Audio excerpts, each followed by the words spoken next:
escuchar el pitico y seguimos. Y entonces, como les decía, transformar simplemente eso, ese factorial en DAVOTS, pues no va a resolverlo del todo, porque de todas maneras ahí tenemos detallitos. Vamos a hacer la carpeta para el día de hoy. Y es 20. Y esto es numerical errors, digamos 2. Voy a meter ahí. Y vamos a abrir eso de la tarea. Algunos entregaron tarde, les valgo un poquito, pero pues si ya entregan de este momento en adelante, pues ya no vale porque pues ya se está resolviendo. Creo que nosotros tenemos esto pegado. Creo que hice algo mal. Sí, qué burro. Esta carpeta tiene que estar dentro del repositorio.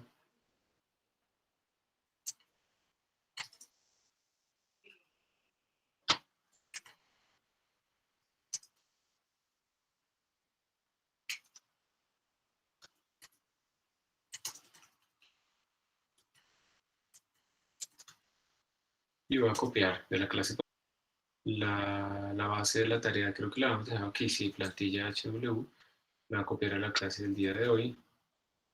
Yo hago esto, o sea, estos comandos los hago así explícitamente por si alguno no está familiarizado con los comandos como tal, para que pueda pues, ver cómo es que se pueden utilizar estos comandos en la línea de comando, porque es muy importante que vayan aprendiendo todo esto. Listo. Recuerden que utilicen menos Q simplemente para que no lea ninguna configuración. Si tienen problemas con Emacs, esta es como la forma recomendada de poderlo usar sin ningún problema. Aquí está mi código. Voy a pasar esto acá. Vamos a agrandarlo un poquito también de cuenta. Entonces, esto era lo que ustedes tenían. Y pues vamos a hacer la implementación. Y entonces, bueno, ustedes ya dijeron, tenemos ese problema del overflow. También ya discutimos que eso puede significar entonces que nuestros términos van a ser cero desde muy rápido. Y eso no implica que sean mejores. Perdemos precisión. ¿Algún otro error vieron? ¿Algún otro problema? Pues, profe, como yo lo hice, no tuve problemas de overflow, sino creo que tal vez de underflow. Underflow, o sea que los términos nuevos que estabas calculando se volvían tan pequeños que se volvían cero, ¿cierto? El punto Se me señal. quedó como en una línea. ¿Ustedes lo están escuchando bien? Yo no estoy escuchándolo bien. No. Se te está yendo el audio. Profe, disculpe. Tranquilo. Se te está yendo el audio. Si Sí, quieres la vuelve a señal está empezar. mal. Que es que a mí me quedaron los errores en una línea recta de orden 10 a la menos 16 y no sé por qué disminuían más. Es que no creo que 10 a la menos 16 sea lo más chiquito que puede llegar C++, entonces pues creo que tal vez hubo un underflow. Como que se estabilizó. ¿Ustedes qué creen? Digamos, si estamos comparando dos números de precisión doble, más o menos los números de precisión doble, digamos, la precisión máxima que yo puedo obtener entre ellos, ¿cuánto es? Ojo que esto es diferente a decir cuál es el número de precisión doble más chiquito. Eso es diferente. Si yo comparo dos números de precisión doble, la diferencia entre ellos, lo máximo que yo puedo resolver, ¿cuánto es? ¿Alguien? Eso era más o menos del orden de 16, 15 cifras, más o menos. Entonces, si lo que tú estás teniendo es que si se estabilizó y se queda ahí, bueno, eso tiene varias razones, pero puede ser que siempre estás obteniendo el mismo término. A veces eso también es importante que uno imprima básicamente cuál número está obteniendo y luego imprima cuál es la diferencia, aquí solo estamos imprimiendo la diferencia, pero entonces uno lo puede ver si imprime el número, ¿ok? Entonces si quieres yo voy a hacer una modificación acá, voy a decir que me imprima el número que estoy obteniendo, que sería la función, entonces para no repetirlo lo voy a crear, lo voy a escribir aquí en una variable, está, lo voy a poner acá y voy a llamarlo double myval y va a ser llamar a la función llamar a la función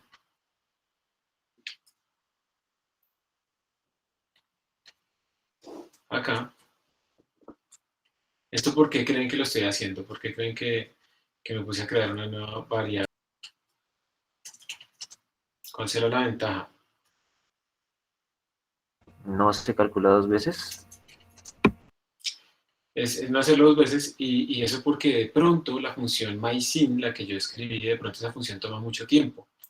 Entonces, si yo voy a utilizar el mismo valor varios lugares, pues ¿para qué llamo a la función varias veces? Simplemente una optimización local, eso también dependerá pues de cómo esté uno programando, pero básicamente es por eso. Entonces, sí, evitarla que sea dos veces, pero para evitar, digamos, repetir. Ya no puede graficar en Replit, eso se puede graficar con el upload, escribir en upload la cosa y pues graficar, no, pero sí, es verdad que sí. Y ahorita miramos cómo se hace. Entonces, este es nuestro código, voy a revisar que tenga bien el formato, se va a inventarlo. Y voy a escribirlo, digamos, de la manera que uno lo haría originalmente. Bueno, no, pues ya todos sabemos que va a haber un problema con los factoriales. ¿Quién lo resolvió? Por ahí alguien había dicho que lo que había hecho es utilizar el término anterior, o sea, es reescribir esta serie en términos recursivos, en sus términos, permite que uno no calcule factoriales. ¿Listo? Pero bueno, si quieren por completez, hagámoslo todo completico. Hay alguien que lo hizo recursivamente. Pero Dani, ¿tú hiciste eso recursivamente en términos o llamando a la función mySim recursivamente con ella misma?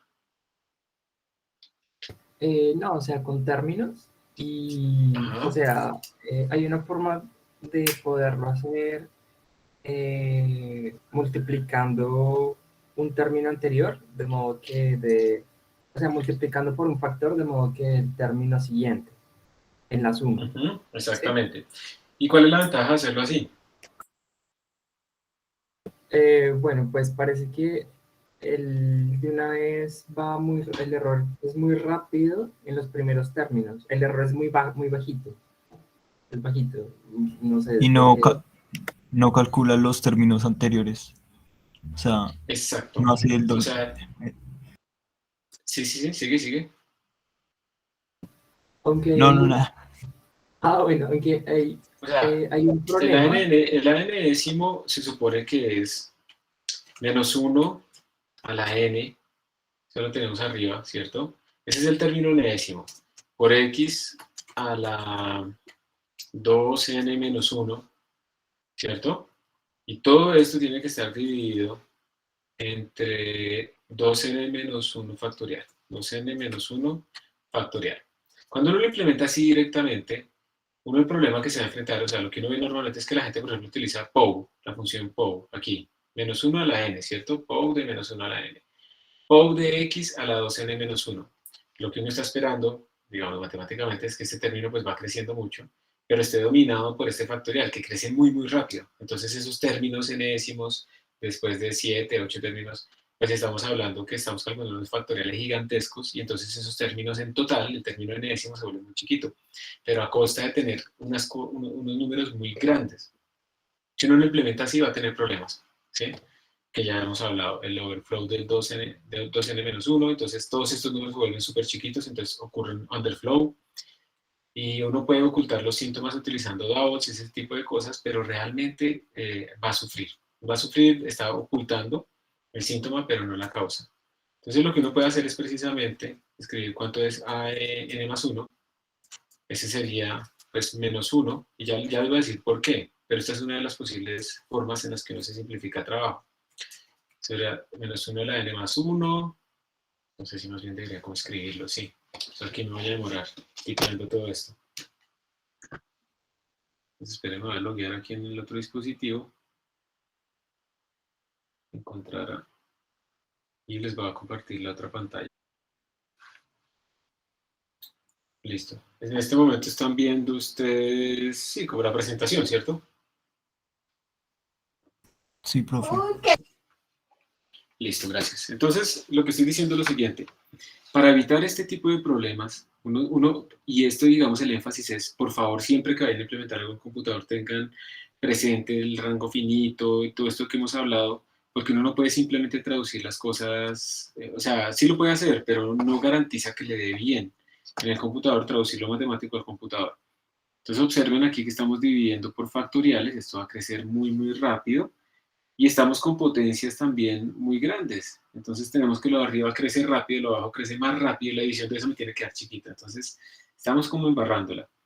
Lo que podemos hacer es decir, bueno, el término enésimo, voy a volverlo a escribir acá, es menos 1 a la n menos 1, y lo había cometido un error yo, x a la 2n menos 1 dividido entre 2n menos 1, factorial. Entonces sabemos que eso es problemático, pero lo que vamos a buscar es si hay una relación entre el término n décimo y el que le sigue o el anterior. Entonces lo que voy a hacer es escribir a n más 1 y tratar de ver si puedo reescribir a n más 1 entre algo multiplicando a n. Si eso ocurre, va a tener unas ventajas de las que ya vamos a hablar. Entonces esto sería así, menos 1 a la n más 1 menos 1 por x a la 2 por n más 1 menos 1.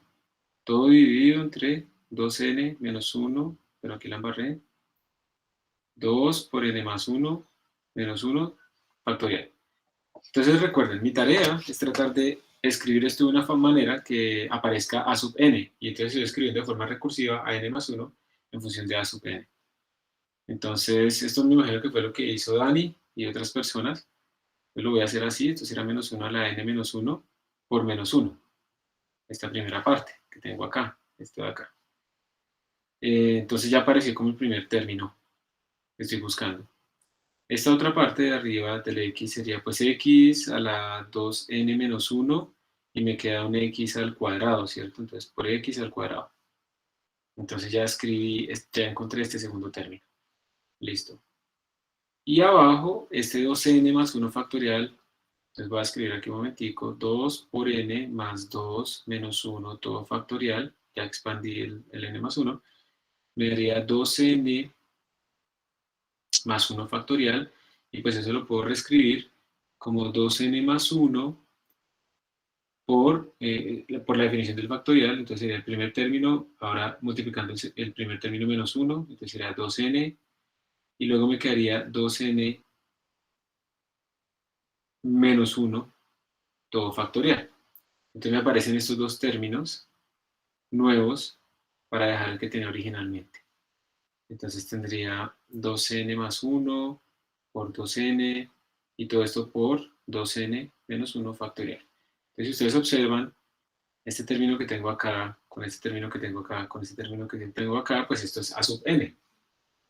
Y por lo tanto yo podría decir que el término siguiente, el n más 1, es igual a menos 1 por x al cuadrado sobre 2n más 1 por 2n por el término anterior. Entonces sí pude escribir el término n décimo del término anterior. ¿Y esto qué ventaja tiene? Que yo simplemente defino el primer término, a sub 1, ¿listo? Y entonces ya tengo a sub 2, y miren que implícitamente al hacer estas multiplicaciones se van calculando los factoriales y las potencias, pero yo no lo estoy haciendo a mano, no estoy utilizando ni la función POW. Por multiplicar por menos 1 estoy alternando el signo, o sea, está absolutamente todo sin tener que sufrir con overflows. Esa es como la clave, sin tener que sufrir con underflows. Y entonces mi precisión va a mejorar mucho más. Entonces vamos a implementarlo así, vamos a ver cómo nos da. Entonces dejo de compartir acá.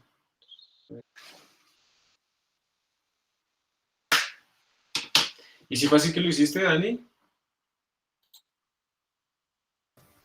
Sí, solo que yo no marqué, o sea, no hice el i corriendo mm, digamos, desde 1 hasta n, sino desde 1 hasta 2n. Entonces ahí ese producto abajo medio diferente, pero pues creo que es igual. Ah, ok. Listo. Entonces lo vamos a implementar, vamos a ver si me está funcionando bien. X2Go. Listo, sí. Entonces lo vamos a implementar, ya teniendo en cuenta lo que acabamos de escribir. Si quieren aquí lo voy a poner como un comentario. Y tendríamos entonces lo siguiente. Lo que quiero decir yo, lo que quiero escribir, acá. Lo que quiero escribir es esto, el término n décimo, el término en función del término anterior, o el término n más 1 en función del término que le sigue. Entonces aquí le voy a poner el término, pues así como sale, a n más 1 va a ser igual a menos 1 por x al cuadrado por a sub n, todo esto dividido entre 2n más Estoy utilizando un teclado nuevo y estoy supremamente trabado. Por 2n, listo. Listo. Entonces, bueno, cuando vamos a empezar a sumar, el término neutral de la suma es el 0. Empezamos a sumar con ceros, si son multiplicaciones con un 1. Entonces vamos a poner aquí como nuestra suma, que va a empezar desde 0. Eso es lo que nos va a retornar a nosotros. Obviamente al final vamos a retornar a suma. Y entonces acá vamos a hacer un for. Y según la notación, tenemos que este for iría desde int n igual 1 hasta... Yo declaro aquí el int porque no necesito esa n por fuera. Mientras n sea menor o igual que el n max que me mandaron, el n mayúscula. Y vamos en pasos de a 1. Muy grande. Ahora y cierro mis corchetes. Y entonces lo que queremos hacer acá es lo siguiente. Simplemente decimos, oiga, suma más igual, y le vamos a sumar un término n décimos, que todavía no lo tenemos. Y luego acá vamos a actualizar a n igual a algo. Entonces tenemos que definir nuestros ANs, y el AN para n igual a 1 sería ¿cuánto? Entonces vamos a ponerlo acá, double AN igual. Entonces cuando n vale 1, esto sería menos 1 a la 0, 2 por 1, x, y 1 factorial. Entonces, el término enésimo, el primer término, perdón, a sub 1, empezaría con x. ¿Sí? ¿Estamos de acuerdo? Miren ustedes la sumatoria. Sí, el primer término de la serie del seno es x. Pero como ya lo voy a sumar, vamos a hacer lo siguiente. Aquí empieza con este n. Entonces hay que tener cuidado porque ya pusimos el primer término, entonces aquí vamos a arrancar desde 2. Porque ya pusimos el primer término. Y eso implica entonces que tenemos que calcular nuestro nuevo término acá para podérselo sumar a nuestra suma. Hay diferentes formas de organizarlo, ¿sí? O sea, si ustedes quieren, por ejemplo, también pueden primero empezar la suma desde 0, si quieren. El AN lo ponemos acá, da igual en este caso. Ponemos esto desde 1. Y entonces ahí sí tendría yo que invertir el orden de mi suma, porque yo primero tengo que sumar el primer término, que es x, y luego sí lo cambio. Da igual, pero hay que tener cuidado con ese flujo. Si quiero lo dejamos así, que empiece la suma en 0, el término enésimo en 1, y luego sí lo vamos cambiando. Entonces empieza la suma en 0, nuestro primer término es x, yo se lo sumo en el primer paso y luego lo cambio. Y aquí es donde aplico la función recursiva. Aquí simplemente lo que yo tendría que hacer es, bueno, el término enésimo va a ser menos 1 por x por el AN que tenía en ese momento. Y todo esto dividido entre 2 por n más 1 y esto por 2 y esto por n. No estamos dividiendo por 0, que es otro error a veces. Bueno, listo. Entonces, a ver, la lógica de este programa, ¿cuál es? La suma empieza en 0. El primer término vale de x. Entonces, le sumamos a la suma del primer término y luego cambiamos el término, utilizando lo que acabamos de deducir. Nuestro nuevo término, el siguiente paso, va a ser el término que tenía antes multiplicado por este factor. Y ahí se está calculando implícitamente ese factorial y todo ese tipo de cosas. Y listo, después de hacer la suma suficiente, retornamos la suma y se acabó. Entonces eso es todo. Esa es la implementación que se haría de la forma recursiva. Ahora lo voy a compilar. Compila no quiere decir que esté bien, solo que compiló, lo ejecuto y ahí me botó un montón de datos. Entonces observen, por favor, que esos datos miren que están todos iguales. ¿Sí los ven? Están todos iguales en los primeros términos. Entonces voy a tratar de ver más bien la primera parte de esto. Entonces voy a entubar esta salida a un comando llamado les, que es un paginador. Y ahí está. Entonces observen que al principio el término me está dando 1.047198 y la diferencia porcentual pues me da esto, ¿cierto? Y luego como que se estabilizó rápidamente. Esto es más o menos lo que ustedes estaban obteniendo, ¿cierto? Que el error como que se estabiliza. ¿Sí o no? Sí, profe. Sí, señor. Sí, ¿cierto? Pero ¿por qué será? Una parte tiene que ver la culpa, el X que tomamos. Si nosotros tomamos otros X, es probable que no nos dé lo mismo. ¿Sí? Entonces, esto es una parte importante. Por ejemplo, pongamos y cuartos en el X. Entonces yo salgo acá, voy a volver a compilar. Vamos a ver si de pura suerte le pegué o no le pegué a esto. Aquí también se está estabilizando rápido, no tan rápido, pero miren que ahora los errores supuestamente está dando 0. Pero miren que sí cambia el número de términos en los que se estabilizaba en 10 a la menos 16. Vamos a hacerlo más chiquito, vamos a ponerle sobre 17. Vamos a ver qué nos da. Y luego lo vamos a poner más grande. Pues miren que aquí se estabiliza, bueno, no exactamente en 0, pero sí se estabiliza alrededor de lo mismo. Vamos a ponerle entonces ahora otro valor, 1.37 por pi. Vamos a ver qué nos da. Miren que la cosa va cambiando, ¿sí ven? Listo, nos está dando aquí un número negativo, pero miren que los errores pues se estabilizan, pero es después de un número, digamos, diferente de términos. ¿A qué voy yo con esto? Este algoritmo que estamos implementando de todas maneras va a depender del rango, del X que estemos usando. Entonces no es tan bueno, ¿sí? Y la segunda es que lo estamos ocultando un poco porque tenemos un double. Entonces lo que les voy a mostrar es una manera en la que yo voy a cambiar todo por float, pero me da pereza hacer un replace. Entonces voy a hacer lo siguiente, yo no sé si ustedes conocen esto, typedef.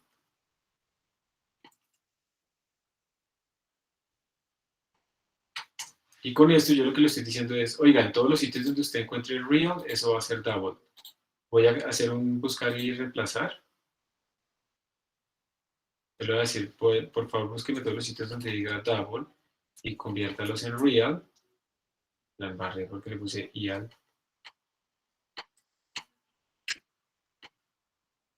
Entonces todos los sitios donde diga double me los transforma en real. Obviamente me toca arreglar este acá. En este momento esto va a dar exactamente lo mismo, pero voy a poner el factor en el que nosotros teníamos en la tarea, tercios. Y esto creo que fue para que ustedes hubieran visto mejor este error. Yo les había dicho que lo hicieran en float. Entonces está al revés. Yo siempre lo embarro con esto, siempre lo pongo al revés.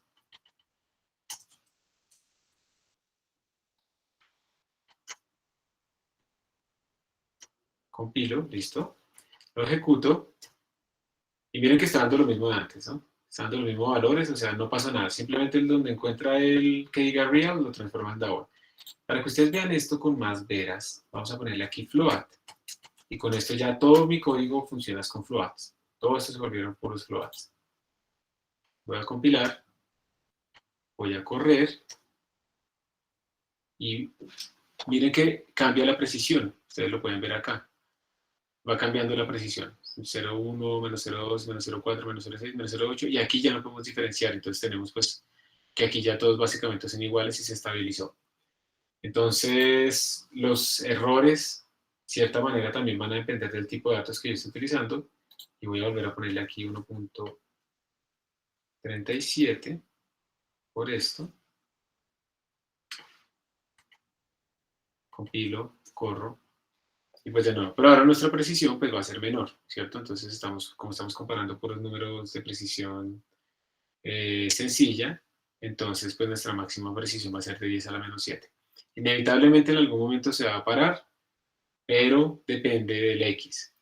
Quiero mirar el X más grande, pues es cuando estamos en pi medios, el seno de pi medios es 1, ¿cierto? Entonces vamos a poner su punto 49. Vamos a ver qué pasa con esto. Tengo curiosidad de verlo. Ah, pero mire, da muy bien. Definitivamente, de todas maneras, depende del X. Y voy a poner uno muy chiquito.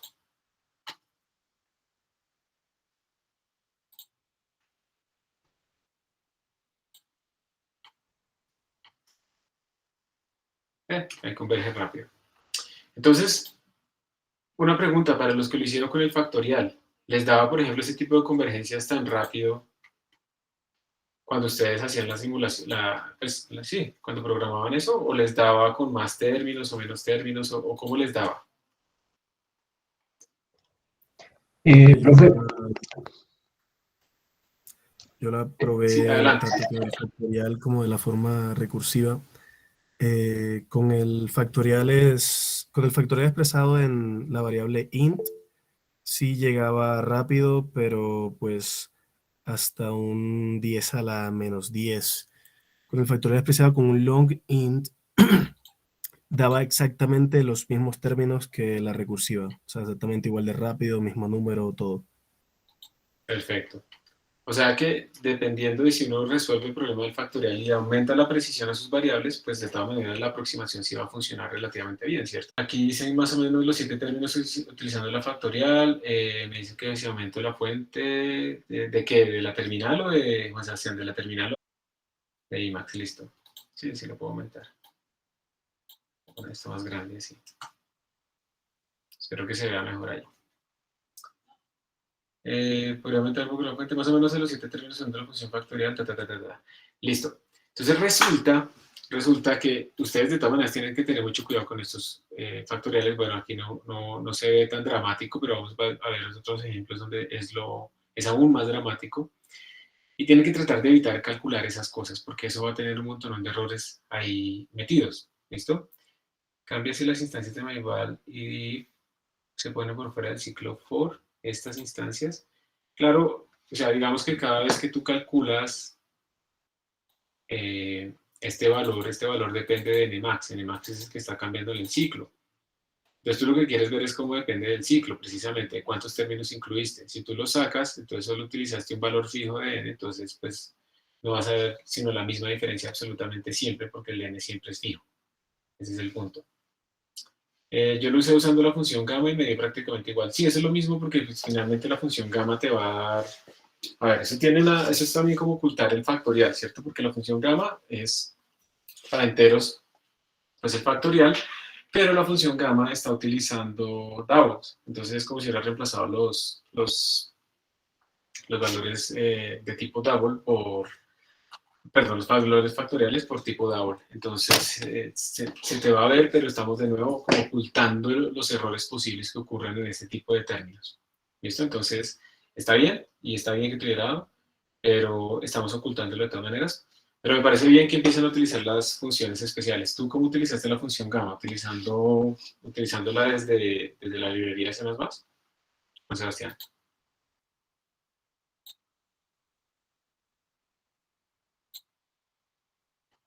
Desde CIMAP, muy bien. Alguien preguntaba en el anónimo qué significa real. Eso simplemente fue un nombre que yo le puse. Le puedes poner el nombre que tú quieras y lo que va a hacer es en todos los sitios en tu código donde encuentre toda esta cosa, la va a reemplazar por el tipo de datos que pusiste anteriormente, que sería en este caso float. Entonces con esto yo estoy simplemente parametrizando mi código para que yo pueda cambiarle en un solo sitio el tipo de datos y pues yo ya pueda como explorar esas diferencias. Simplemente es eso.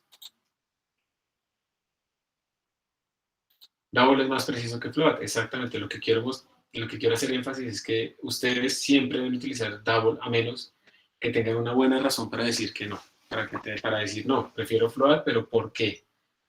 Porque es que el dispositivo no lo utiliza, porque es que el dispositivo no sé qué cosa, ¿sí?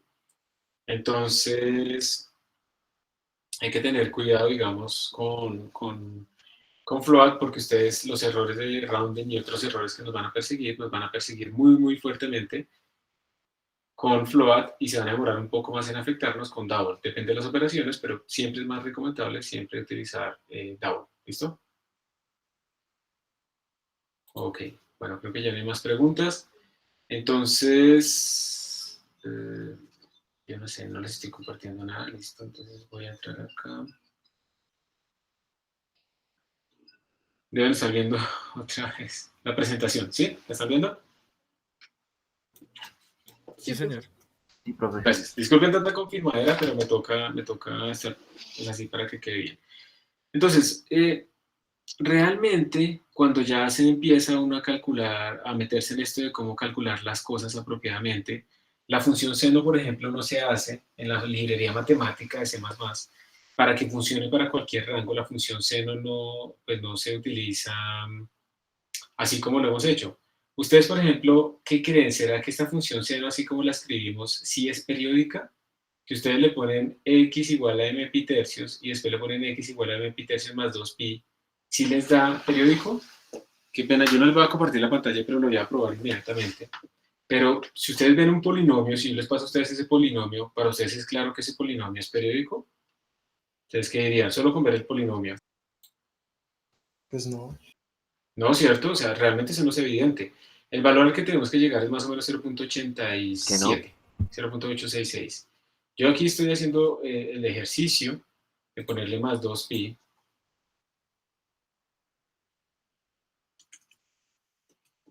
En mi código, si quieren, ustedes háganlo en su solución también.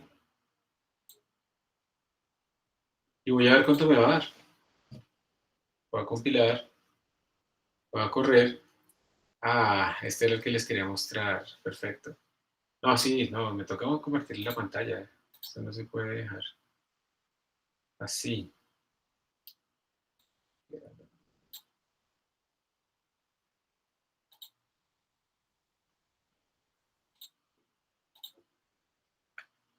¿Están viendo ya otra vez el código? Sí, señor. Listo, entonces observen este efecto tan interesante. Yo lo que hice fue simplemente colocarle m pi tercios más 2pi. Se supone que esto es periódico. Y entonces cuando yo voy, lo compilo y lo ejecuto, miren lo que sucedió. Me tenía que dar 0.86, pero ustedes qué dicen, ¿dio igual que antes?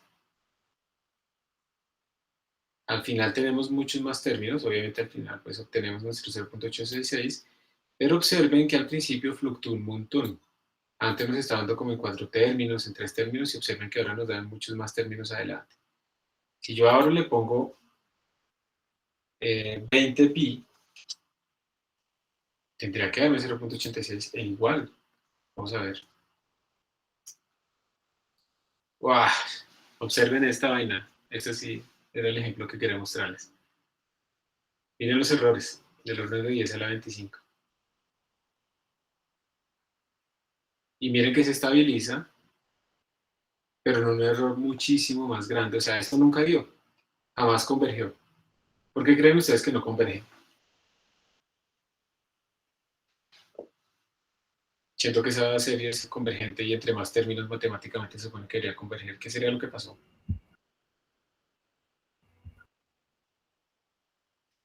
Profe, pues yo creo que es por lo que está, o sea, la serie es centrada Que en no cero. estamos usando infinitos términos. Sí, es porque estamos metiendo unos términos, no infinitos términos, sino porque estamos metiendo unos x más grandes. ¿Alguien más está diciendo algo?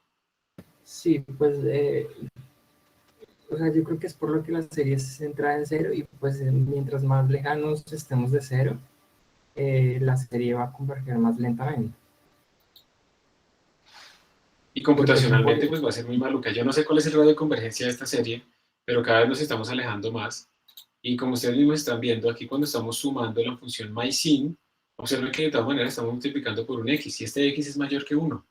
Entonces cada vez que le metemos x más y más y más grande, porque cuando empezamos con pi tercios, pues estamos con números relativamente pequeños, pero cuando tenemos pi tercios más 20pi, entonces tenemos un número muchísimo más grande y cada vez que multiplicamos esto pues va creciendo. Esto, ¿sí? Se va multiplicando y tenemos potencias cada vez más grandes y entonces tenemos problemas de inestabilidad numérica cada vez más grandes. Entonces esto es para que vean que no se garantiza nada con simplemente escribir el polinomio. ¿Qué se les ocurre que podríamos hacer para... No sé si tal vez hacer series pero en distintos puntos y usar la serie que esté más cercana al punto que queramos calcular. O sea, centrar la serie de Taylor pero en distintas partes. Sí, podría ser centrarla. Entonces primero tendríamos que analizar qué me están enviando. Entonces, si X está en tal zona, o bueno, lo que sea, tengo que reescribir mi serie de otra manera. Es más o menos lo que tú dices, ¿cierto? Sí, eso es lo que pensaba. Exacto, eso se puede hacer. O sea, miren que si uno quiere hacer algo que funcione, tiene que empezar a complicar las cosas. Pero si yo complico la función mysin, me voy a demorar un montón calculando el seno de cualquier cosa en cualquier momento. Entonces, aquí viene el balance en el cálculo numérico entre hacer algo que sea muy preciso y hacer algo que sea muy rápido. Y esas dos cosas compiten una contra la otra. Entonces, la gente que escribe las librerías matemáticas y todo esto son personas que han, o sea, esto tiene por detrás mucha ciencia y mucho trabajo. Entonces, por eso al final es bueno que uno también utilice uno mismo librerías, porque no tiene sentido uno estar, por ejemplo, escribiendo todo esto desde cero, siendo que a uno ya le resolvieron el problema. Pero uno, que a veces va a hacer problemas nuevos, tiene que tenerlo en cuenta. Una sugerencia también es restringirlo entre 0 y 2pi. ¿Uno cómo hace para restringir una variable entre 0 y 2pi? Tal vez que si tenemos, por ejemplo, que calculemos el seno de un número más grande que 2pi, restarle 2pi hasta que, sí, hasta que lleguemos al Exacto. Y si el número que nos mandaron es negativo, tenemos es que sumar hasta que quede en el intervalo. Entonces, eso también se podría hacer. También existe una función std fmode que nos permite a nosotros sacar el módulo, pero flotante, de, por ejemplo, x con 2pi. Esta es la manera en la que uno vuelve en el computador los números periódicos entre cierto intervalo. Vamos a hacer un ejercicio acá con enteros. Digamos que ustedes quieren números entre 0 y 3. 0, 1, 2, 0, 1, 2 y 3. Ustedes solamente quieren números entre 0 y 3. ¿Cómo pueden hacer números que sean así? Estos son números periódicos. Cuando uno dice que está entre 0 y 3, pues está diciendo que son periódicos porque cada vez van a estar metidos ahí y se van a estar repitiendo.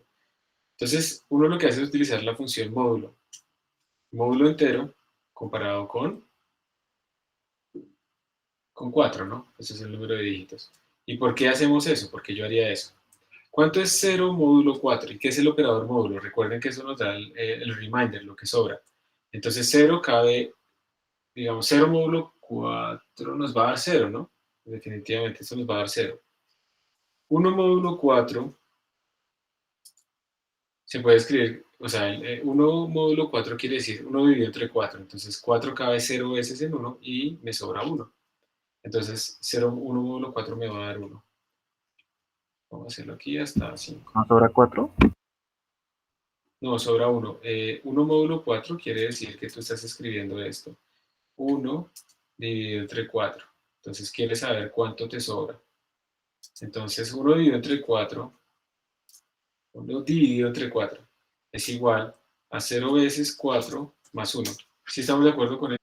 ¿Sí o no? Entonces tú lo que estás buscando es esto. ¿Sí? ¿Estás de acuerdo o no? Sí, profe.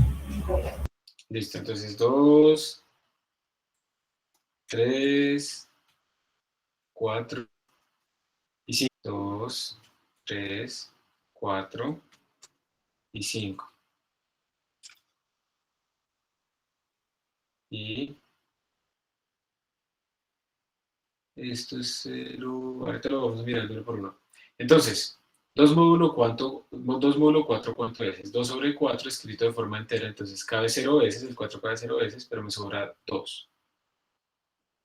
3 módulo 4 sería, cabe 0 veces el 4 y me sobra 3. 4 módulo 4, entonces me cabe una vez el 4 de forma entera y me sobra 0. 5 módulo 4, entonces me cabe una vez el 4, ¿cierto? Y me sobra 1. Entonces, como se pueden dar cuenta, los números empiezan a repetir. 1, 2, 3, 0, 1, 2, 3, 0, 1, 3, 0, a medida que va aumentando nuestra cantidad de números. Entonces, si yo cojo cualquier número y le hago módulo 4, eso siempre va a estar entre 0 y 3. Entonces lo volví periódico. Es el residuo de la división, como dice David, exactamente. Entonces el operador módulo hace eso y también uno podría hacerlo con el operador módulo, pero punto flotante y nos va a dar como un reminder, pero lo que con eso podemos empezar es a mapear nuestros x al intervalo que nos interesa. Entonces, pero como x puede ser positivo o negativo, podríamos tener problemas. Entonces realmente lo que uno debe hacer es, si x es menor que 0, yo empiezo a sumarle 2pi hasta que quepa dentro del intervalo que estoy buscando. Si x es mayor que 2pi, le empiezo a restar 2pi hasta que quede en el intervalo de 0 a 2pi. Y eso tiene un montón de cosas detrás. De hecho, en el primer examen que les hago, lo que hago es mostrarles algunas de esas implementaciones por cómo se implementa la tangente y cosas de esas, y eso tiene por debajo, primero, coger y mapear el valor dentro de un intervalo que no le interesa, y luego utilizar unos polinomios de Padé y unas cosas que convergen muchísimo más rápido que estas series de Taylor para poder calcular de forma más precisa y casi con precisión de máquina todos nuestros valores. Entonces eso es realmente un montón de trabajo detrás para garantizar precisión en cualquier rango. Incluso, para ser aún más precisos, yo no tengo que mapear entre 0 y 2pi. Lo que se hace es mapear entre menos pi medios a pi medios, porque si ustedes se dan cuenta, entre menos pi medios a pi medios el seno ya tiene como todas las formas que necesita para armarse en el resto del intervalo. Entonces eso tiene más cosas todavía por ahí. Porque, por ejemplo, entre 0 y pi medios, pues si yo reflejara esa curva alrededor de la recta vertical x, x igual a pi medios, pues me da la misma. Entonces yo todavía puedo restringirme aún más, y no ni siquiera entre 0 y pi, sino más allá. Entonces, de nuevo, simplemente eso es para mostrarles que tiene muchísima muchísimo trabajo por detrás, y miren que este problema no se resuelve, esta divergencia no se resuelve necesariamente si yo utilizo double. Va a mejorar, pero no se va a resolver del todo. Entonces miren, sí, como que al principio está bajando, pero de todas maneras se explota, y aunque yo utilice double, tengo el mismo problema. ¿Listo? Entonces, el objetivo de este problema era ese. Yo tampoco pues, voy a ser muy estricto en esta calificación porque simplemente quería que vieran los problemas y se enfrentaran a esos problemas. Pero esto es para que ustedes vean que hay que ir un poquitín más allá, que en el computador hay que tener más cuidado de cuando uno implementa este tipo de cosas. Antes de terminar ya como esto de la tarea, nos echamos una hora. ¿Tiene alguna pregunta sobre esto? Listo. Entonces voy a dejar de compartir allá. Voy a pasarme al otro lado. Listo, y entonces... espérense. Bueno, ¿me escuchan? Tengo un problema ahí de repetición. ¿Me escuchan bien? Sí, profe. Listo, gracias. Qué pena tanta preguntadera.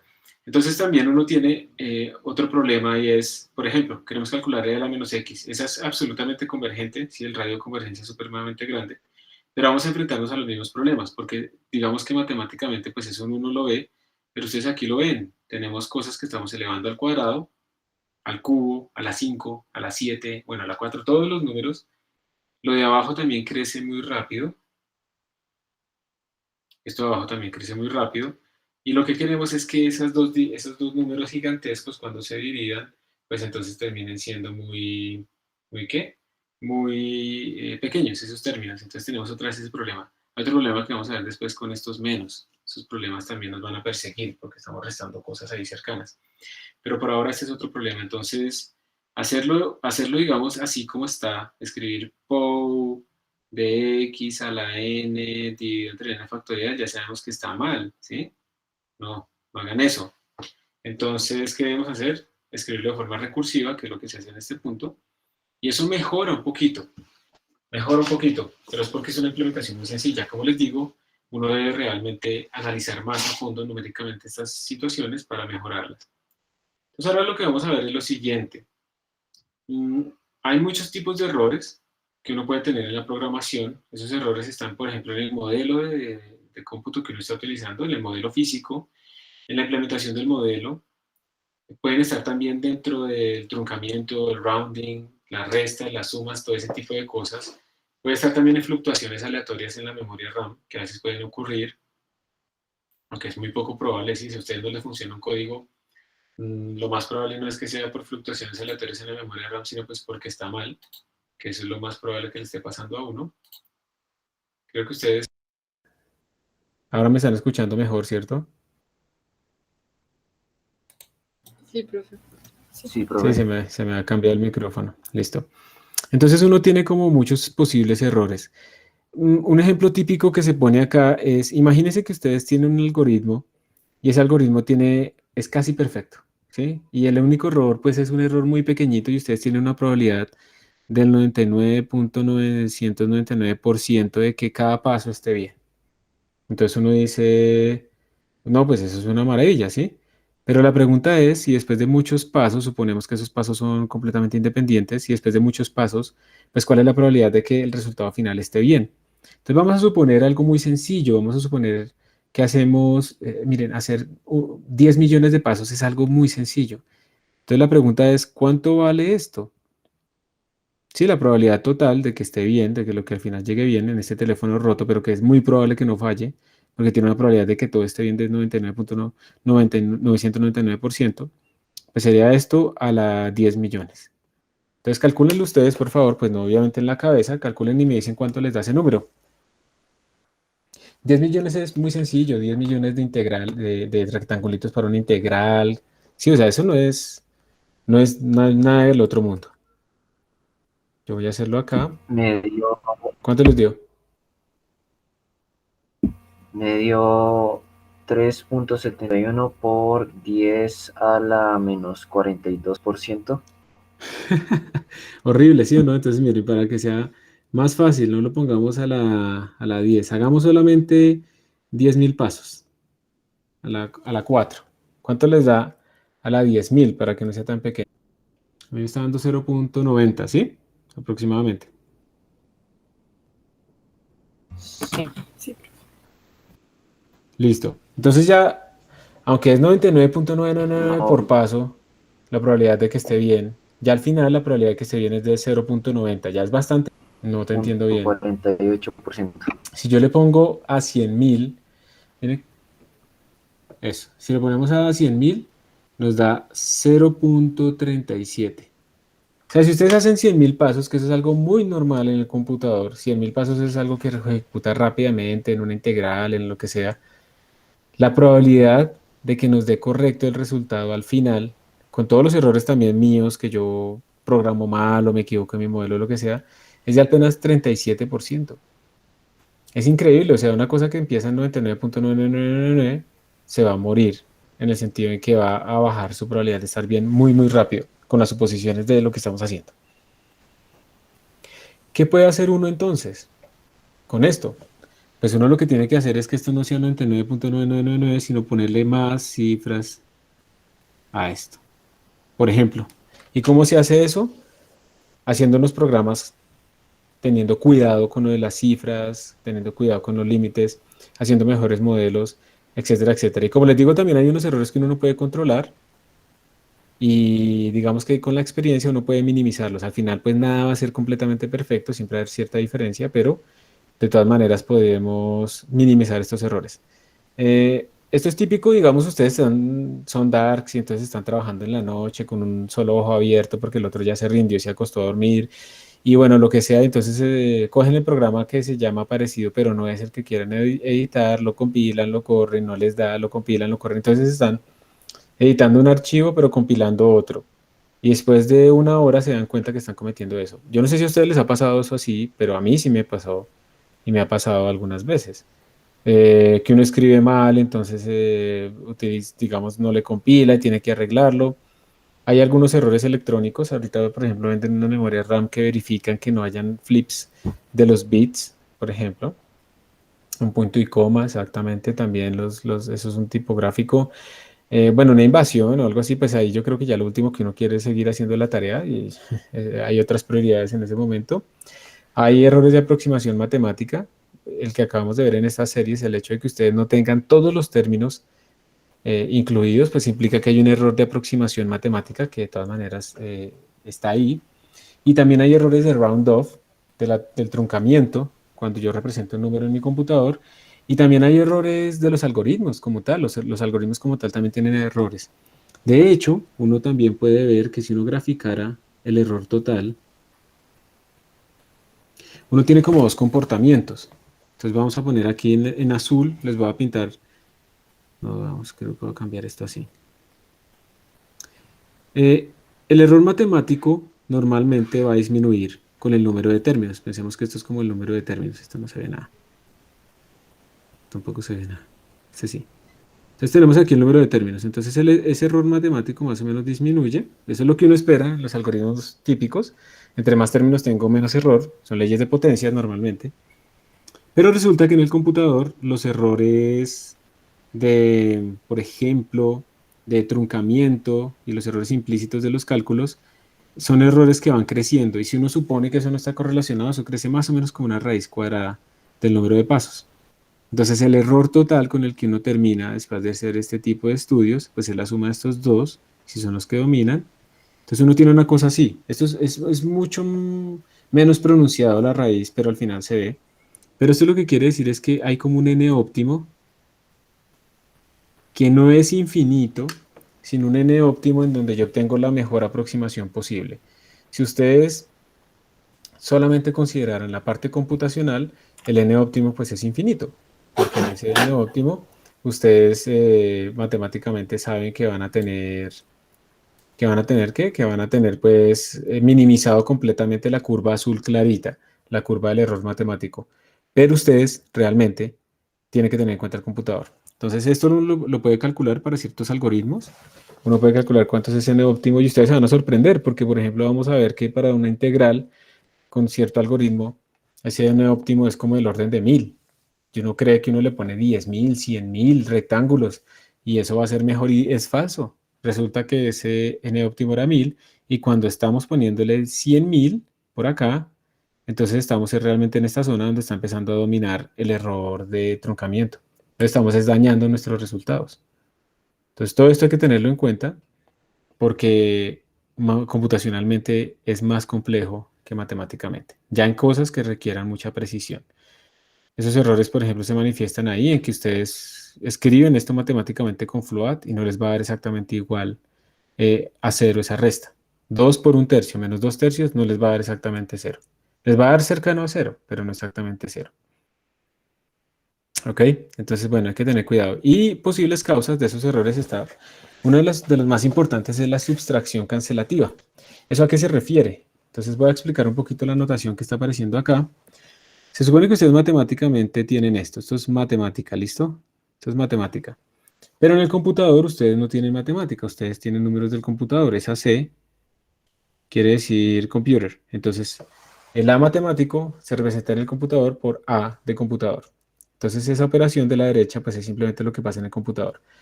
Y en el computador, como tenemos un error como de rounding, los números computacionales, por ejemplo, A de C, va a ser mi número verdadero matemático con un cierto error, para arriba o para abajo, que depende del truncamiento y de la precisión de la máquina. Entonces, por ejemplo, para los float, esa precisión de la máquina es 10 a la menos 6. Entonces, yo espero que mi idea del computador tenga al menos una diferencia de ese orden de magnitud. Si es un double, pues es más pequeño, pero nunca va a ser exactamente igual. Es muy difícil que ese E sub m valga 0.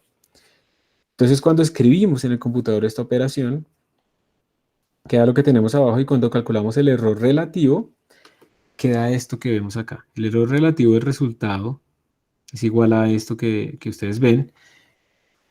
Y ustedes dirían, pero pues normal, se están restando los errores, entonces es más chiquito, pero lo peligroso y lo malo de esta cosa es lo que ustedes ven a continuación. Esta parte. ¿Y por qué es peligroso? B sobre A, si B y A son números que... A ver, recuerden que A es el resultado. Entonces, si B y C son cercanos, ¿ustedes qué esperan de A con respecto a B? ¿Que A sea grande o que sea pequeño respecto a B? Entonces, repito, B y C son cercanos. A, entonces, ¿cómo será comparado? Pequeño. Pequeño, ¿cierto? Entonces, como B y C son cercanos, A es muy pequeño comparado con B, y por lo tanto esta cosa es muchísimo mayor que 1, podríamos pensarlo así. Y eso es muy malo, porque eso quiere decir entonces que el error que yo tengo final en mi resta es como una resta de los errores de máquina normal, pero multiplicados por un número grande. O sea, básicamente me quedé con un número que tiene mucho error. En resumen, si yo resto cosas que son muy cercanas, el resultado va a tener un gran error relativo. Y esto sí afecta, y uno puede en una simple resta perder 10 cifras significativas. Entonces, digamos que en el fondo lo que uno tiene que hacer es tratar de restar menos cosas. Eso es como la primera enseñanza. No resten, ¿no resten qué? No resten cosas que sean muy parecidas, y si les toca, pues no hay problema, pero traten de minimizar las restas. Esa es como la idea. Entonces, bueno, y esos son números fijos. David dice, pero si el error tiende a 0, cualquier número multiplicado por 0, pues da 0. Pues eso sí, pero es un caso muy especial. Cuando tú multiplicas por 0, el error, digamos, la diferencia entre ellos no es 0, a menos que sean el mismo número, pero no es 0. Recuerda que la probabilidad de que dos números flotantes por diferentes operaciones te den iguales es prácticamente nula, por todos los errores intermedios que ocurren en truncamiento y lo demás. Entonces, es muy poco probable que tú tengas que B es exactamente igual a C si los dos llegaron por diferentes caminos de cálculo de punto flotante. Entonces, A va a ser un número chiquito, pero va a ser un número que no es 0. ¿Listo? Entonces, la única sería que B y C fuera 0, entonces ahí sí, pero es un caso pues demasiado especial. Sí, si entendí bien tu pregunta, David.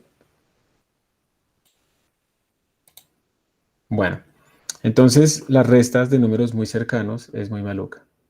Entonces ahora David le está metiendo números, pero si el error es de 10 a la menos 6, B sobre A va a tener el mismo orden. No necesariamente porque estás confundiendo el error, que son estos valores de 10 a la menos 6, comparado con esto. Y recuerda que la precisión, si yo diferencio dos números, a ver, yo puedo tener 10 a la menos 30. El rango, si recuerdo bien, entre estos números hasta 10 a la 30. Esos son más o menos a la 38, si recuerdo bien. Más o menos. Eso es como el rango de mis números, ¿listo? Entonces hagamos un ejemplito. Si tú tienes, a ver,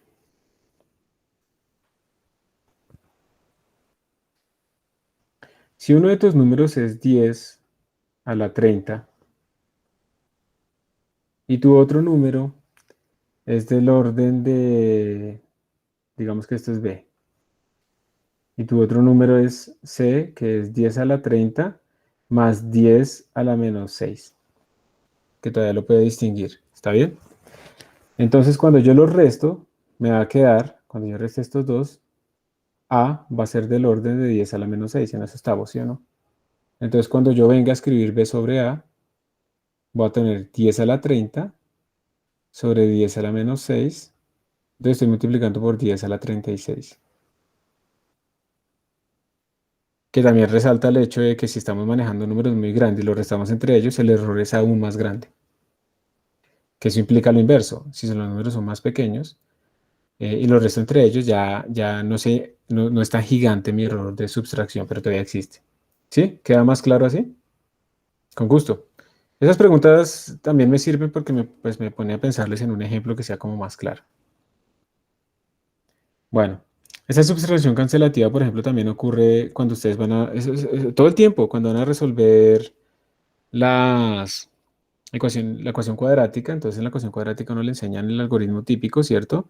Que es el de la izquierda, menos b más o menos raíz cuadrada al cuadrado, tarara. Listo. Pero, ¿será que esto tiene problemas? Y la respuesta es sí. Digamos, supongan, por ejemplo, que esto representa casi una línea recta, o sea, que A o C puede ser, o sea, si ustedes tienen esto, que b al cuadrado es muchísimo mayor que 4 por AC, pues resulta que este término es aproximadamente b al cuadrado, más o menos. Y cuando yo le saque raíz cuadrada, entonces yo voy a tener como menos b más o menos b, ¿cierto? Sobre 2a. Y esto entonces va a implicar que cuando yo sumo, estoy haciendo una resta de dos números que son muy cercanos. Y entonces el resultado, esa raíz, va a ser muy maluca. Va a estar muy afectado por la subtracción cancelativa. Uno puede multiplicar arriba y abajo por conjugados y hacer unas cositas para reescribir las raíces, la ecuación cuadrática que conocemos, por la forma que está a la izquierda. Entonces, si yo tengo este caso, mi pregunta es, esto va a ser parte de probablemente una tarea, ¿cuál de las dos raíces escogerían ustedes? O sea, tienen cuatro raíces, todas, digamos, las de la izquierda son las mismas que las de la derecha matemáticamente, pero si ya tuvieran que escoger para este caso, para que funcione tan bien en este caso patológico, en el caso de la izquierda, ¿qué signo escogerían? Y en el caso de la derecha, ¿cuál signo?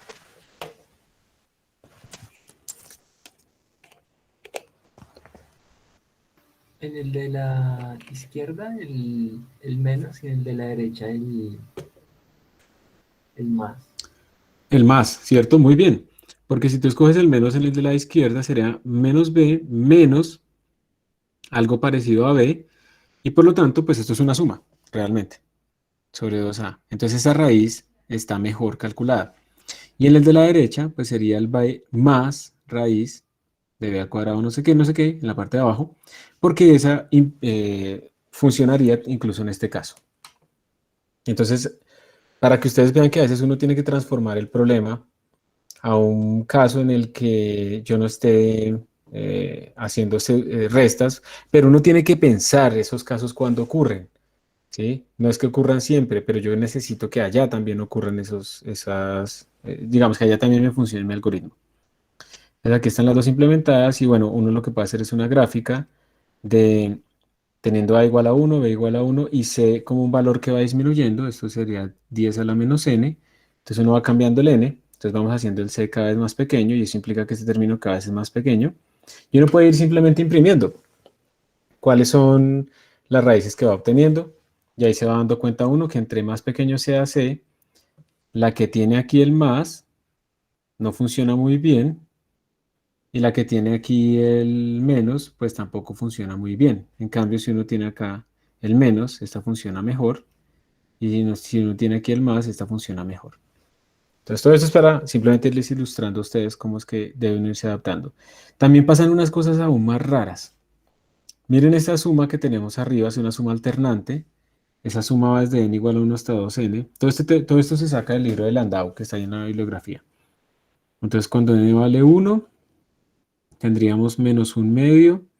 Cuando n vale 2 es positivo, entonces sería 2/3 más 3/4, menos 3/4, ¿no?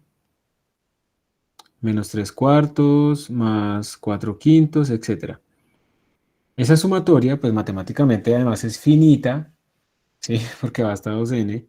Es una serie, ya no me acuerdo cómo era que no le llamaban, ¿no? Había una cosa para las infinitas y otra cosa para las infinitas. ¿Ustedes se acuerdan? ¿La saben? Pues no. Yo las voy a seguir llamando series. Bueno, más, ta. Esto es finito, esto converge, obviamente, porque es finito.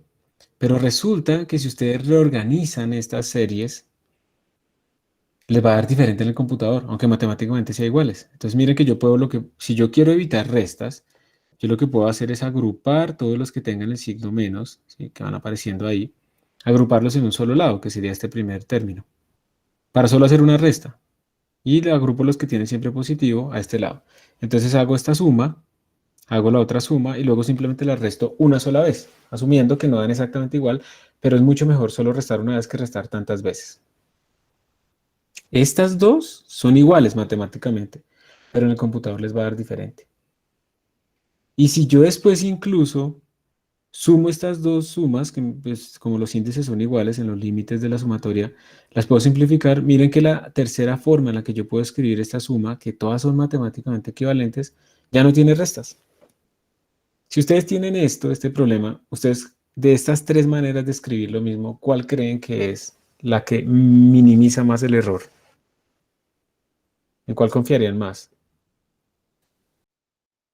Tal vez En la 3, muy bien, en la 3. Porque la 3 al menos estamos quitando ese problema de la resta. La 3 todavía tiene problemas, pero al menos estamos quitando eso. ¿Listo? Entonces, eso digamos es lo que nosotros pues tenemos que ir teniendo en cuenta en este tipo de cosas. A veces hay que transformar el problema. Esto también hace parte de una tarea que también se pone, simplemente suponiendo que la 3 es la correcta. Entonces lo que hace uno es imprimir en función del número de términos en las sumas cuánto vale la diferencia porcentual entre la 1 y la 3 y la diferencia porcentual entre la 2 y la 3, asumiendo que la 3 es la correcta. Y pues ahí uno va viendo cuál de ellas se va comportando de forma diferente y uno observa las fluctuaciones. Hay otra cosa aún más impresionante y es, por ejemplo, acá tenemos una suma que va hacia arriba. Hacia arriba quiere decir que empezamos en n igual 1 hasta n mayúscula, o sea, esta suma es 1 más 1/2 más 1/3 más 1/4 más más 1 sobre n. Y la otra es 1 sobre n más 1 sobre n menos 1 más 1 sobre n menos 2 más más 1/2 más 1. De nuevo, matemáticamente son iguales, pero computacionalmente en general van a dar diferente. Muy cercano, pero van a dar diferente. ¿En cuál de esas dos ustedes confiarían más? Esa es más difícil esta pregunta, pero por si acaso.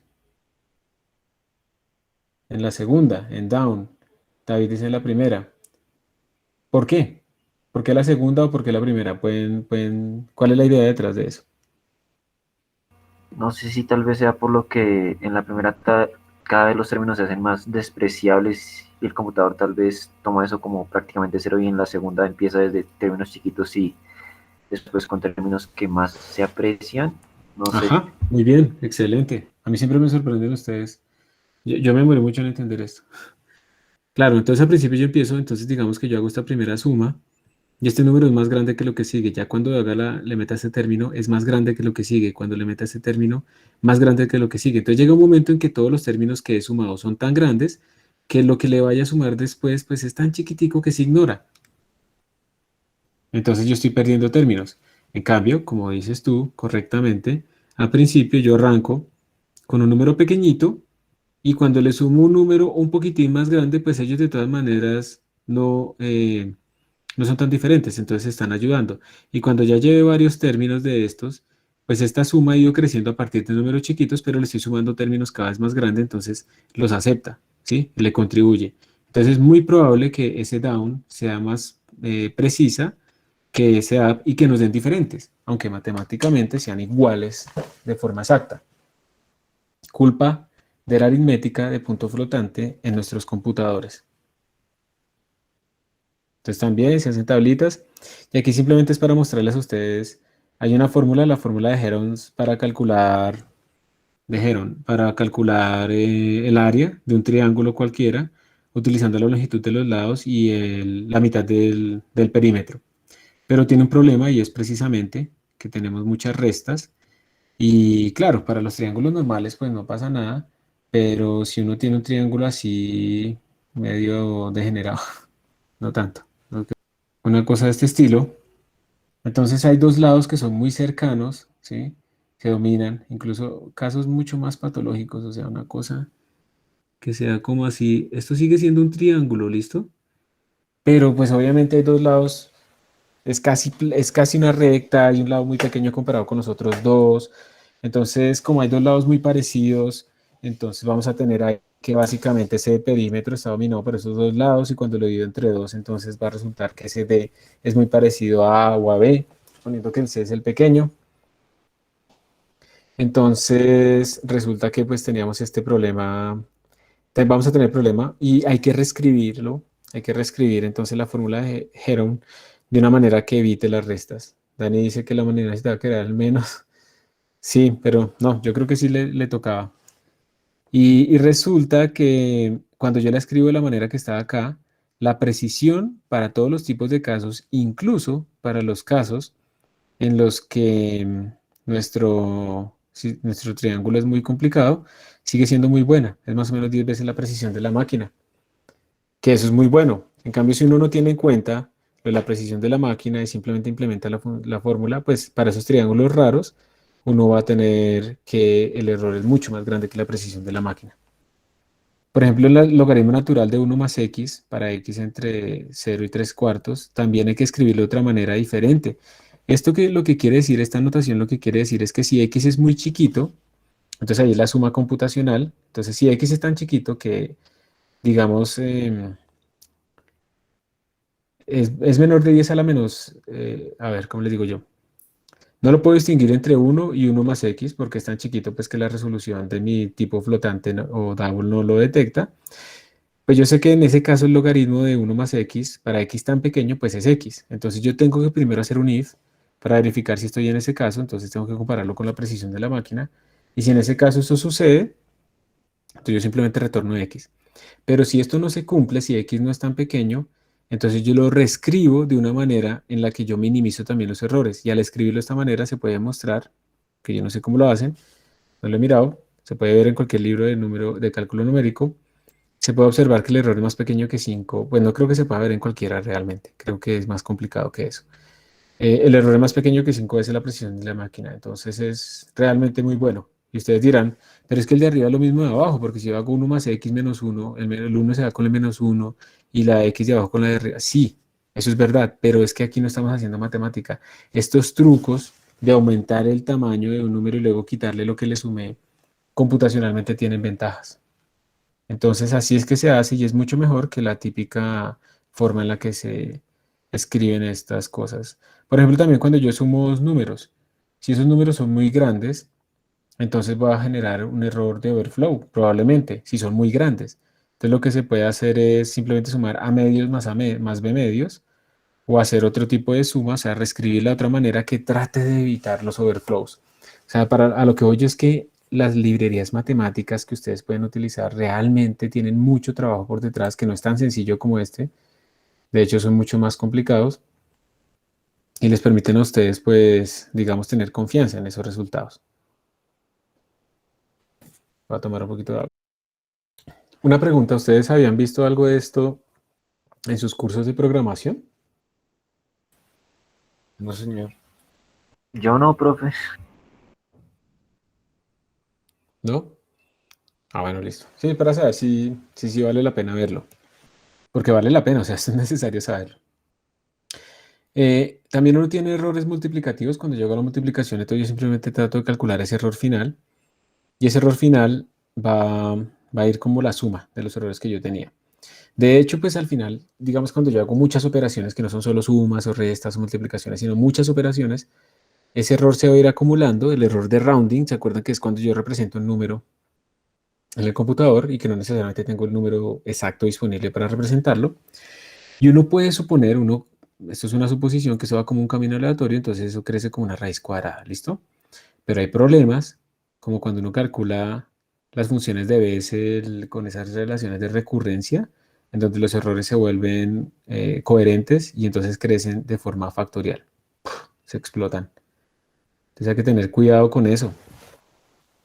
Con más veras hay que utilizar librerías que nos den esas funciones especiales calculadas, porque eso es muy complicado de hacer bien en el computador. Ustedes pueden saberse, no, que la fórmula de Rodríguez, que no sé qué. Pero si ustedes llegan allá, ustedes no pueden derivar n veces numéricamente y mantener, por ejemplo, la misma precisión desde el principio. Se va a fluctuar un montón. Una derivada es una cosa que depende mucho del ruido. Si ustedes quieren aumentar el ruido de una señal, derívenla, porque eso es muy sensible al ruido. Si quieren limpiar el ruido de una señal, intégrenla. Uno va aprendiendo poco a poco ese tipo de cosas, pero entonces para la mayoría de los casos que vamos a utilizar nosotros, ese error de rounding se va a comportar más o menos como una raíz cuadrada, va a crecer con el número de pasos, con raíz cuadrada, multiplicado por la precisión de la máquina, que era lo que les mostraba antes. Como la precisión de la máquina es chiquita, pues entonces eso crece con una raíz cuadrada muy pequeña, pero va a crecer. Y llega un momento en que si ustedes aumentan el n demasiado, pues entonces esto se va a notar. ¿Ok? Entonces, en general, lo que les contaba, que el error total lo vamos a suponer como que tiene un error de aproximación, que es el error matemático que tenemos acá, y un error de rounding, que como ustedes pueden ver, pues el error matemático tiende a decrecer, porque normalmente pues beta es un número positivo, pero el error de rounding tiende a crecer. Pues el error total es la suma de esos dos, y aquí pues ustedes tienen una función cuya concavidad, digamos eso hace como así, la concavidad es negativa, entonces tiene un mínimo. Y lo que nosotros queremos es cómo calcular este mínimo, ¿sí? ¿Cómo hacemos para calcular ese mínimo y por lo tanto el n óptimo? Eso es lo que estamos buscando, asumiendo que este modelo funciona para la mayoría de cosas. ¿Ustedes cómo hacen para calcular un mínimo cuando tiene una función? En este caso es una función de una variable que es n mayúscula, las otras cosas son parámetros.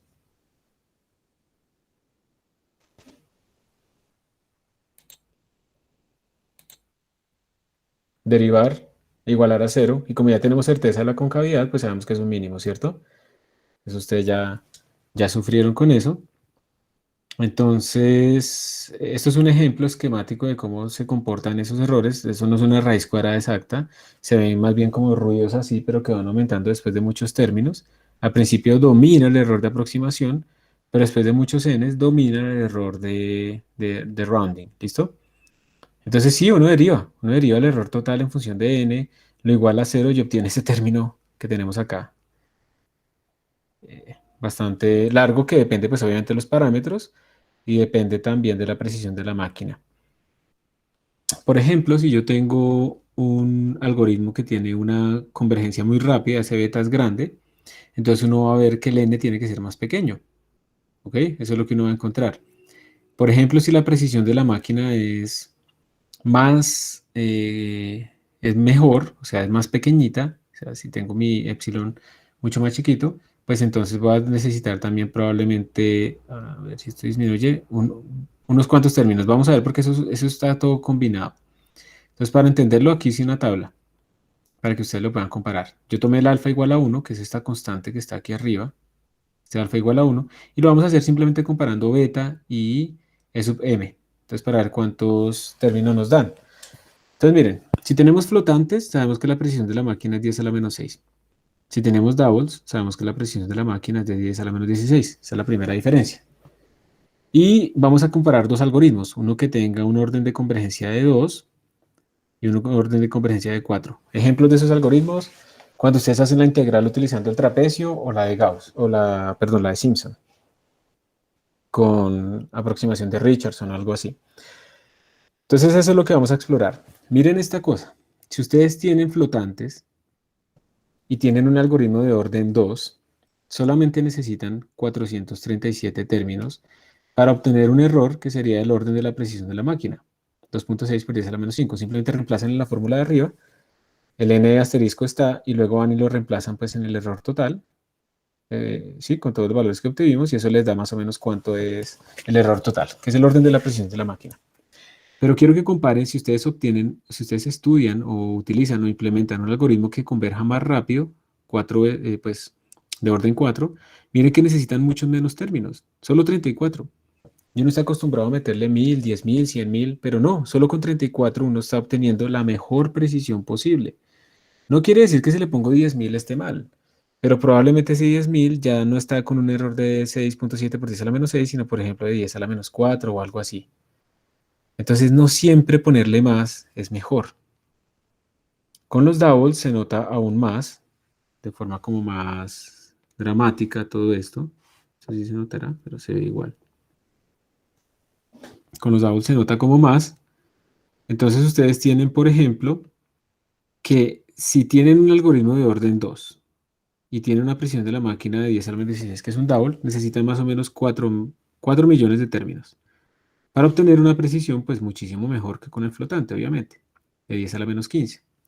Pero si con double implementan un algoritmo de orden 4, solamente necesitan 5.700 términos y obtienen básicamente también la precisión de la máquina. 5.000 o 4.000 o 4 millones, eso es muy rápido. Eso se obtiene muy, muy rápido en el computador. Pero es para que ustedes vean que no siempre ponerle más es mejor. Depende del algoritmo y depende de la precisión. No se vayan a fijar en que con float son solamente 437 o 34, o sea, no se queden con eso, entonces voy a utilizar float siempre. No, porque es que el error final, el E mínimo que obtienen, pues es del orden de 10 a la menos 6. Si ustedes en cambio utilizan lo del tipo double, el error es del orden de 10 a la menos 15, que es muchísimo mejor. Y en un computador actual, pues realmente tener 34 términos o 5.700, pues no lo vamos a notar nosotros, a menos que el problema implique que cada paso es tan pesado que entonces sí se vea la diferencia. Pero si son cosas que son milisegundos, eso es puro ruido en la máquina, eso no genera ninguna diferencia apreciable.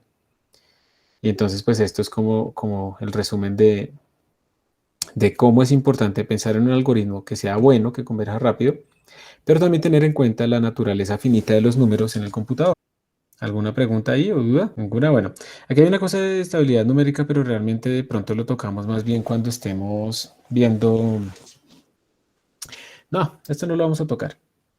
Esto no lo vamos a tocar porque realmente no vamos a implementar como este tipo de métodos. Simplemente después, al final de la presentación, ustedes pueden encontrar varios ejemplitos. Estos son sacados del Word, creo que está ahí en la bibliografía, Word. Y aquí les explican a ustedes varias formas en que uno puede calcular o disminuir errores con precisión. Por ejemplo, miren este. Dice, escriba una rutina, una función para calcular seno de x menos 1 más coseno de x. Eso pues uno diría, pues tan bobo, o sea, seno de x, lo escribo literal, ¿sí? Pero, ¿será que hay algún problema en esta función? Entonces ustedes tienen que pensar, ¿será que hay algún valor de x donde yo pueda tener errores aquí? Por ejemplo, si x es muy pequeñito, ¿será que tengo algún error? Entonces, si x es muy pequeñito, el seno de x es alrededor de 0, ¿cierto? Pero el coseno de x es alrededor de 1, y entonces 1 menos 1, vamos a tener un problema de estar restando números que son muy cercanos, y por lo tanto el error va a ser más grande. Entonces, en este caso, probablemente uno tenga que reemplazar el coseno, y aquí les están dando una identidad, esta que tienen acá, y con esta identidad, si ustedes despejan el coseno y reescriben toda la cosa, van a observar que es la misma función matemáticamente, pero para x pequeños, que fue lo que dijimos que generaría problemas, funciona mucho mejor la segunda forma si yo reemplazo el coseno pues por algo que saco de esa identidad. Entonces eso es, digamos, un ejemplo en donde la misma fórmula se reescribe para mejorar las cosas. Aquí tienen ustedes, por ejemplo, e a la x.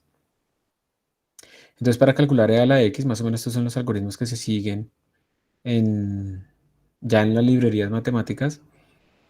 Entonces ustedes lo que hacen es, bueno, yo puedo reducir eso a calcular a la U, para U entre no sé qué cosas, y eso toca mirar, hay un escalamiento ahí metido. Entonces lo que se hace es calcular a partir de estos algoritmos que uno dice, pero ¿cómo se les ocurrieron esas cosas?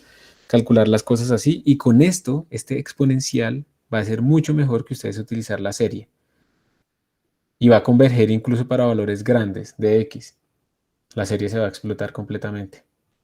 Sí, porque estamos sumando un montón de cosas que crecen muy rápido.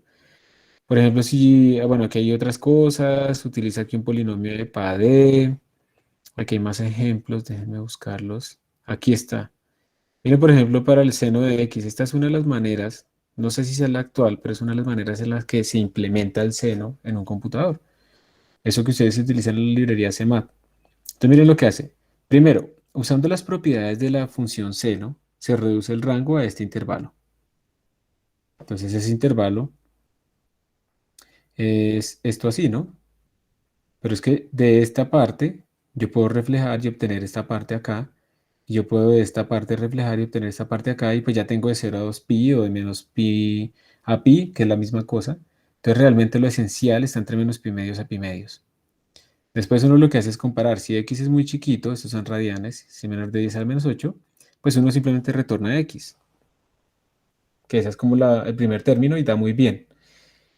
Luego uno dice, bueno, pero si x es mayor que pi sextos, entonces uno hace una transformación, u igual a x tercios, calcula seno de u con esta fórmula, y este seno de u es u por todo ese polinomio que está allá adentro, que eso es un polinomio de Padé, una aproximación racional de Padé que funciona muy bien. Los polinomios de Padé convergen mucho más rápido y con menos términos que otros polinomios que uno utiliza. Miren que además es finito, no es que tenga un montón de cosas, sino que es finito, llega hasta las 6 máximo, con unas constantes mágicas que se han utilizado para minimizar esos errores. Si X no cumple eso, entonces uno lo que hace es decir que seno de X es igual a 3 menos 4 seno cuadrado no sé qué, para X menor o igual que pi sextos, y bueno, vuelve a calcular y retorna. Entonces tiene mucho trabajo por detrás. Pero si ustedes implementan esto se lo utilizo en los exámenes, implementan este tipo de formulación y lo comparan con el seno de la función matemática, les va a dar básicamente que el error es de 10 a la menos 16 o 0. Es como que casi que lo hubieran implementado así. Ya quedaría como optimizaciones para no hacerlo tan lento, tantos ifs, tantas comparaciones, pero en general así es que se hace. Y hay que tener cuidado también con algunos valores de esas constantes. Por ejemplo, esto hasta acá, esto hasta acá, entonces aquí son millones, aquí son miles de millones. Entonces, si yo utilizo un entero que solo guarde 4.000 millones, pues ese número ahí va a generar un overflow y se me va a tirar absolutamente todo. Entonces, estas constantes se calculan como al inicio, se guardan porque no van a cambiar, pero se tiene que guardar con toda la precisión posible. Y esto pues es para que ustedes vean la cantidad de cosas, la tangente, ¿sí? Entonces, para calcular la tangente, otra vez un polinomio racional ahí de Padé. De aquí explican un poquito cómo es que se hacen este tipo de aproximaciones, estos ya métodos numéricos más avanzados, pero la tangente de una variable se calcula de esta manera, utilizando otra vez como una relación entre polinomios de Padé. Y hay muchas otras cosas que uno tiene que cambiar. Si quiere calcular arcosenos, por ejemplo, también tiene sus trucos, ¿sí? Y si quieren ver más, pues en esos libros como el de Ward, que me gusta mucho porque tiene este tipo de ejemplos muy específicos, pues hay más información. ¿Ok? Entonces, yo quiero que ustedes pues me digan si tienen alguna duda en este momento. Y les voy a dejar de tarea, luego les escribo cuál de estas dos les voy a dejar de tarea. Entonces, si quieren, mírenlas y si tienen alguna duda, pues también pueden aprovechar para preguntar. ¿Listo? Sí, Dani. Entonces, mientras tanto, podríamos mirarlo de estabilidad. Jackson dice, ¿uno puede conseguir el algoritmo que sigue una librería como en open source o algo así? Sí, tú lo puedes conseguir. Si son open source, claro que sí.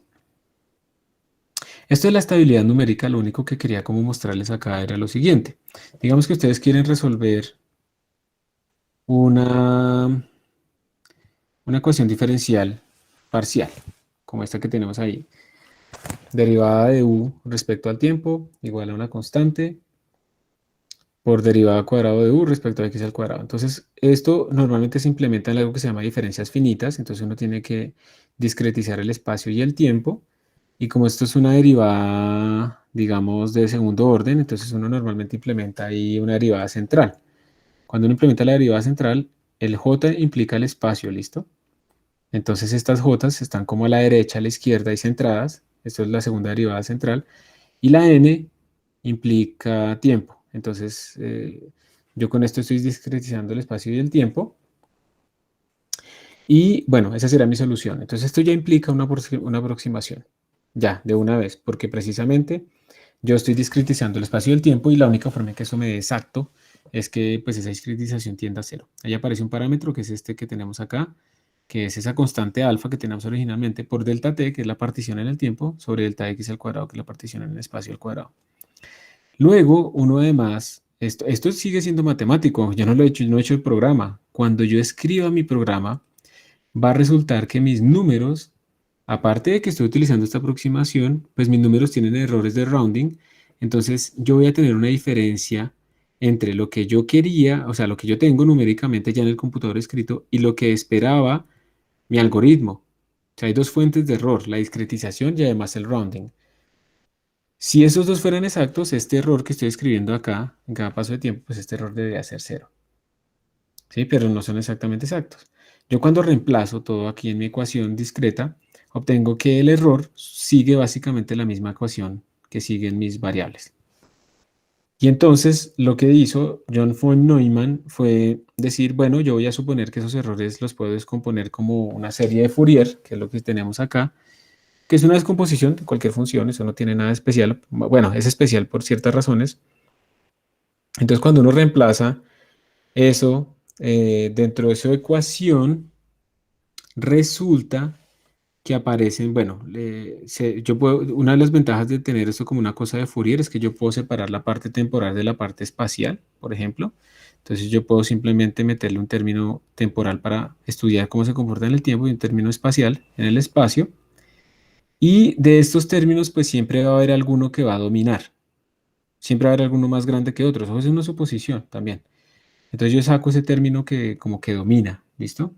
Lo reemplazo a ese término, lo reemplazo acá para ver cómo se comporta en esta ecuación y al final de mucha álgebra yo llego a esto que tengo aquí a la derecha, a la izquierda, perdón, en la parte de abajo. E a la A por delta t es igual a este término raro que depende de la ecuación, obviamente. Y entonces, después de hacer todo este análisis, el significado de esta G, que es como una ganancia, es cómo se comporta el término en el tiempo siguiente, el término del error, comparado con el término actual del error. Si yo quiero que ese error se mantenga acotado, yo esperaría que la ganancia pues sea del orden de 1, ¿sí? Que el error no está creciendo, tampoco disminuyendo. El mejor de los casos sería obviamente que en el tiempo disminuya, o sea que esa G valga menos que 1. Y el peor de los casos es que esa G crezca en el tiempo, o sea que sea mayor que 1. Entonces uno precisamente lo que busca es cuando G sea menor o igual a 1. Entonces uno reemplaza todas estas cosas que tenía acá, las reemplaza dentro de G para los dos términos, simplifica, trabaja, no sé qué cosas, buscando esta condición. Yo lo que quiero es que el error se mantenga acotado, o sea, máximo, no crezca o mejor aún disminuya, pero nunca que crezca. Y cuando uno hace eso, llega a esta desigualdad que de nuevo tiene que ver con la ecuación en la que yo estoy explorando, y al final se obtiene esta relación, cuando yo simplifico esa desigualdad. Esa desigualdad, ¿qué me está diciendo a mí? Acuérdense que había un coeficiente alfa por acá, acuérdense que había un delta t y había un delta x al cuadrado, o sea, tiene que ver con este r, ¿sí o no? Esto lo que me está diciendo es que r tiene que ser menor que un medio, menor o igual que un medio, para que yo tenga esta condición. Entonces, básicamente yo no puedo decir la discretización de delta t es 0.5 y la discretización de delta x es 0.01. No, eso está ligado. Eso está ligado para que esto sea estable. Si yo no tengo en cuenta esta condición de estabilidad que obtuve acá, la solución va a diverger, probablemente. Entonces yo no puedo discretizar las cosas arbitrariamente. Por la misma dinámica del sistema, tengo que ligarlas ambas. Y Julián Mateo dice que si puedo discutir de nuevo por qué tener el POW de x a la n sobre n factorial es mala práctica. Porque digamos tú aquí tienes algo que es una función que crece. Aquí abajo tienes algo que es una función que crece muchísimo más rápido. Aquí inmediatamente ya tenemos errores de overflow o riesgos de overflow para pocos términos. Y lo segundo es que tú tienes que mirar cuál es el objetivo de este término. El objetivo de este término es darme un valor chiquito, porque se supone que cuando tienes una sumatoria de x a la k sobre k factorial igual, y entonces 1 más x al cuadrado sobre 2 factorial, pues lo que se supone es que los términos que están aquí a la derecha son más pequeños que los que yo tengo a la izquierda y por eso es que converge la serie, porque le estoy sumando términos cada vez más pequeños, no cada vez más grandes. Entonces, numéricamente lo que estoy haciendo es arriesgarme a tener overflow y además, pues buscando que algo muy grande dividido entre algo aún más grande me dé chiquito para sumarlo. Entonces, pues eso es exagerar. Recordemos también que vamos a tener errores de rounding cuando tenemos números tan grandes, entonces el rounding va a ser muy importante en esos últimos valores. ¿Listo? El error de rounding también va a ser muy importante para n factorial grande o x a la n grande. Y todo ese montón de errores cuando yo divida, pues van a estar afectando absolutamente toda mi suma. Entonces al final básicamente es que no estoy haciendo nada en la sumatoria. Estoy ignorando todos esos valores, están llenos de error en el caso de que sumen. Y pues por esa razón es que es mala práctica, porque no los estás usando, los escribiste de una manera en la que computacionalmente no te sirven para nada. ¿Listo? Bien.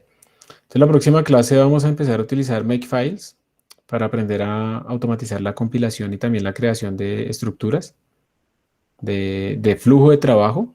Entonces lo que vamos a hacer es pues, algún problemita, vamos a automatizar su compilación, pero vamos a automatizar también la creación de la figura que imprima PDF y al final pues simplemente con un comando make nos va a hacer todo. Y si cambiamos el código se va a encargar de recompilar, correr, ejecutar, pintar y hacer absolutamente todo. Obviamente eso no quiere decir que hace todo mágicamente, o sea, yo no escribo en make, hazme todo y entonces sale todo. No, yo tengo que escribirle qué instrucciones quiero que haga, tengo que escribir algunas cosas y luego yo le digo a él qué debe ejecutar en cada uno de los pasos que detecta que está desactualizado.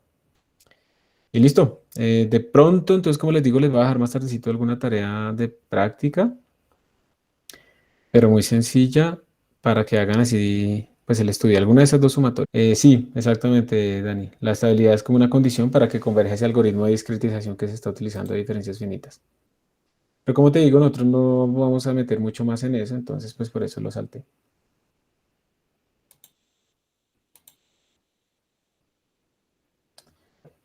Bueno, muchas gracias por su amable atención. Nos vemos entonces la próxima. Hasta luego, profe. Hasta luego, que Gracias, estén muy profe. bien Buen todos. día. Cuídense. Hasta pronto, Juan David.